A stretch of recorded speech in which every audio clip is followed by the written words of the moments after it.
されどうも、今回はパスタを作っていきます。ペペ玉ってあるじゃないですか。ペペロンチーノと卵を合わせたパスタですね。ペペ玉といえばもうきっと美味しいレシピたくさんあると思うんですけどね。これオリジナルは福岡にあるパスタ屋さんが発祥らしいんですけどね、すごいですよね。ペペロンチーノをベースに卵を合わせるっていう発想が間違いないでしょうね。今これから作っていくのはそのペペロンチーノにカルボナーラをベースとした材料を合わせていくので、またちょっと表情が違うのかなと思います。ニンニクはだいたい2かけをしっかりとみじん切りにしていきますね。スライスとかでもいいんですけど、よりニンニクの味をしっかりと、感じたいがためにこうしてます。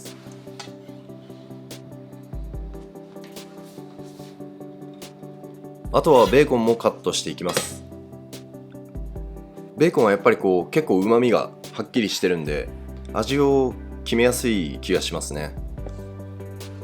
今回のベーコンの役割としては食べ応えとか食感とかではなくて、単純にうまみを補填する出汁としての役割っていう考えですね。なので結構細かくみじん切りにしちゃいます。ニンニクサイズぐらいですかね。なので、ベーコンの食べ応えが欲しいっていう場合はもう少し大きめにカットしてもいいような気がします。パンチェッタが家にある場合はパンチェッタを使ってももちろん大丈夫です。なのでそうですね、ちょうど私んちパンチェッタあるわ、そんな方はパンチェッタでもいいと思います。細かく刻み終わったニンニクとベーコンを合わせてオリーブオイルで弱火でゆっくりと火を入れて香りを出していきます。ここからは卵ですね。今回のパスタはボウルに合わせて仕上げていきます。卵黄のみでももちろんいいんですけどね、今回は全卵を使ってあまり濃厚になりすぎないようなそんなイメージで作ります。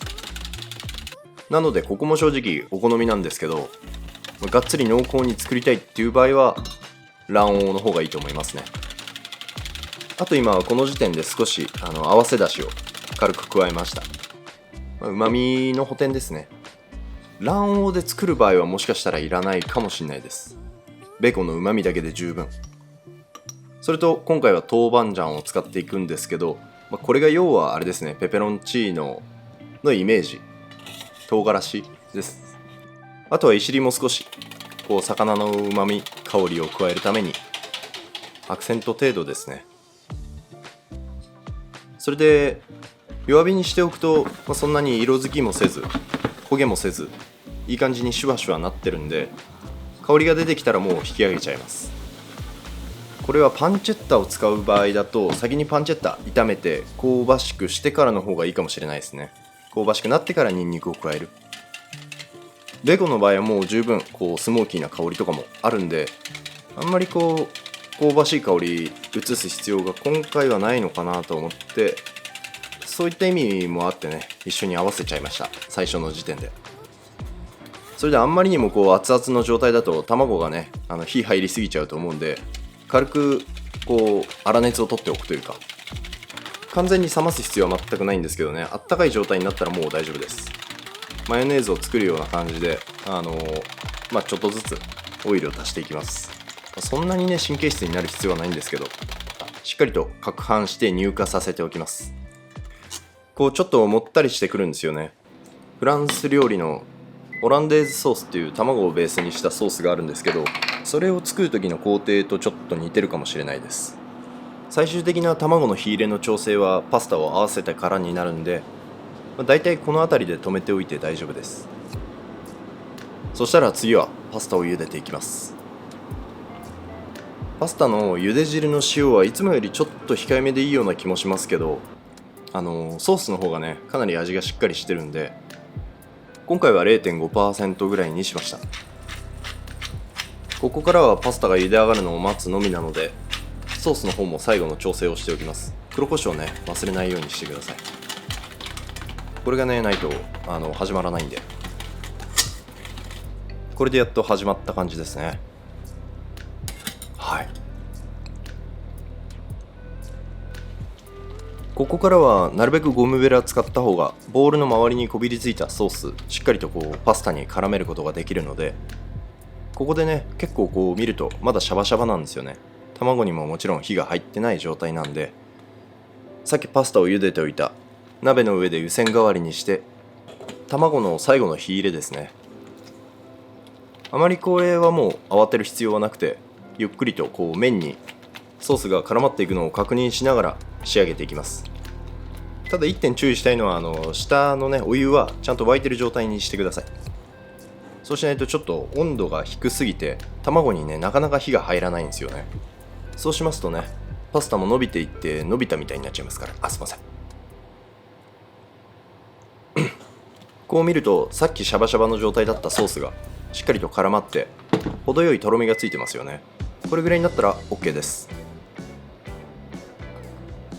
というわけで盛り付けドレスしていきます。やっぱり卵をねベースにしたパスタなんで冷めやすいですから、サクサク盛り付けてチャチャチャっと食べます。ソースもしっかりと残らずかけてあげましょう。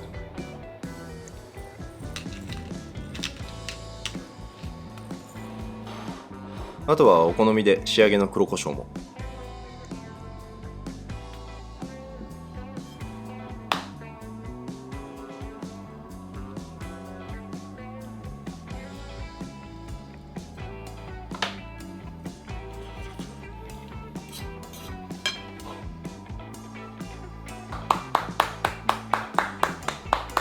これは